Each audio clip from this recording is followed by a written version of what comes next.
आज का हमारा टॉपिक है Marshall's aggregate economic welfare.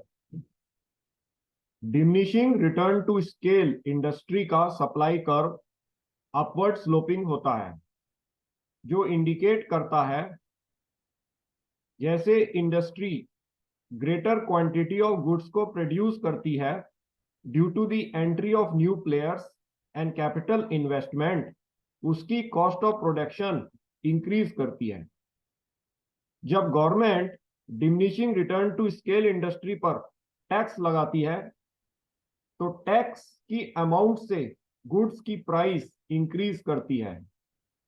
Price rise से गुड की डिमांड फॉल करती है, जिससे कंज्यूमर सरप्लस डिक्रीज करता है।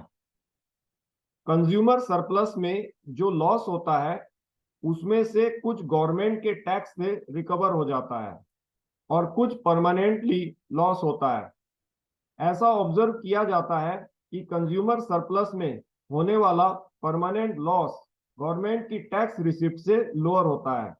इसीलिए एग्रीगेट वेलफेयर के लिए diminishing return to scale firm को टैक्स लगाना चाहिए। Increasing return to scale industry का सप्लाई कर्व डाउनवर्ड स्लोपिंग होता है, जो इंडिकेट करता है जैसे industry greater quantity of goods को प्रोड्यूस करती है, उसकी कॉस्ट ऑफ प्रोडक्शन डिक्रीज करती है। जब government increasing return to scale industry को सब्सिडी देती है तो इंडस्ट्री की कॉस्ट ऑफ प्रोडक्शन सब्सिडी के अमाउंट से डिक्रीज करती है, जिससे industry greater quantity of goods को सप्लाई कर पाती है एट ए लोअर प्राइस। इससे कंज्यूमर सरप्लस में गेन होता है। ऐसा ऑब्जर्व किया जाता है कि कंज्यूमर सरप्लस में होने वाला गेन गवर्नमेंट के द्वारा दी गई अमाउंट ऑफ सब्सिडी से ज्यादा होता है।